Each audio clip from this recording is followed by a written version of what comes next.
بسم اللہ الرحمن الرحیم الحمدللہ والصلاة والسلام علی رسول اللہ۔ برادران اسلام، ہمارے معاشرے کی بھی جو ہے وہ عجیب ٹرینڈز چل چکے ہیں۔ ہر کسی نے جو ہے وہ اپنا ٹرینڈ بنایا ہوا ہے۔ شعبان آتا ہے تو الگ ٹرینڈ چل چکا جاتا ہے، رجب آتا ہے تو الگ ٹرینڈ جو ہے وہ شروع ہو جاتا ہے، محرم آتا ہے تو الگ ٹرینڈ شروع ہو جاتا ہے۔ یاد رکھیں کہ میں ان راتوں میں نوافل پڑھنا، عبادات کرنا، میں اس کا جو ہے وہ مخالف نہیں ہوں کہ آیا 27ویں رجب کی جو ہے وہ رات جو ہے وہ مسجد کیوں بھر گئی ہے، میں اس کا مخالف نہیں ہوں۔ لیکن ایک بات یاد رکھیں، میں آپ سے یہ پوچھنا چاہتا ہوں کہ آیا نفل پڑھنا اس کا زیادہ ثواب ہے یا فرض پڑھنا اس کا زیادہ ثواب ہے؟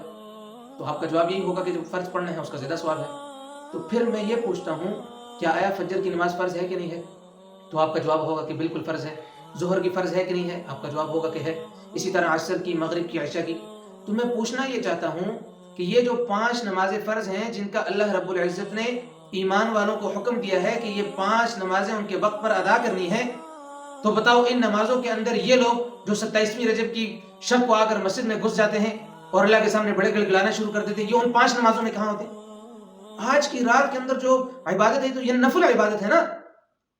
اور بہرحال جو آج کی رات کے بارے میں جو احادیث مشہور لوگوں نے کی ہوئی ہے کہ اگر 12 نفل پڑھ لیے اور اس کے بعد یہ دعا پڑھ لی تو اگلے 100 سال کے گناہ معاف، جس نے اس دن کا روزہ رکھ دیا تو اس کے پتہ نہیں 1000 سال کے برابر ہے اس کا روزہ۔ ایسی کوئی حدیث نہیں ہے۔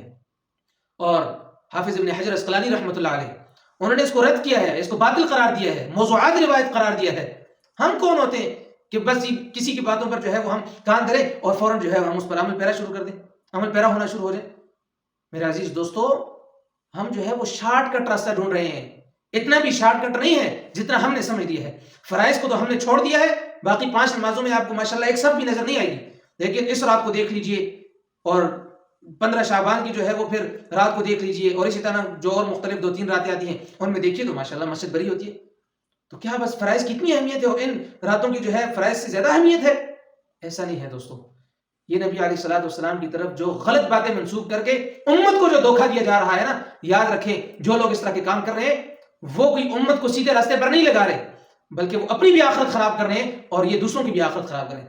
اور میں تو حیران ہوں ان لوگوں پر جو آنکھیں بند کر کے اور بالکل کان لپے کر کے جسے ہم کہتے ہیں ان کی باتوں پر جو ہے وہ یقین کر لیتے۔ اللہ اور اللہ کے رسول کی جو صحیح احادیث، جو صحیح باتیں ان پر یقین نہیں کرتے۔ موضوعات روایات ہیں، جو من گڑت باتیں ہیں ان پہ بس ہم جو ہے وہ کان دھرتے ہیں اور اس کے پیچھے ہم چلنے کی کوشش کرتے ہیں۔ شارٹ کٹ راستہ نہ ڈھونڈیں، جو اللہ نے بتلایا ہے اس کے پیچھے چلے، لوگوں کی بتائی ہوئی جو ہے وہ باتیں ان کے پیچھے نہ چلیں۔ اللہ عمل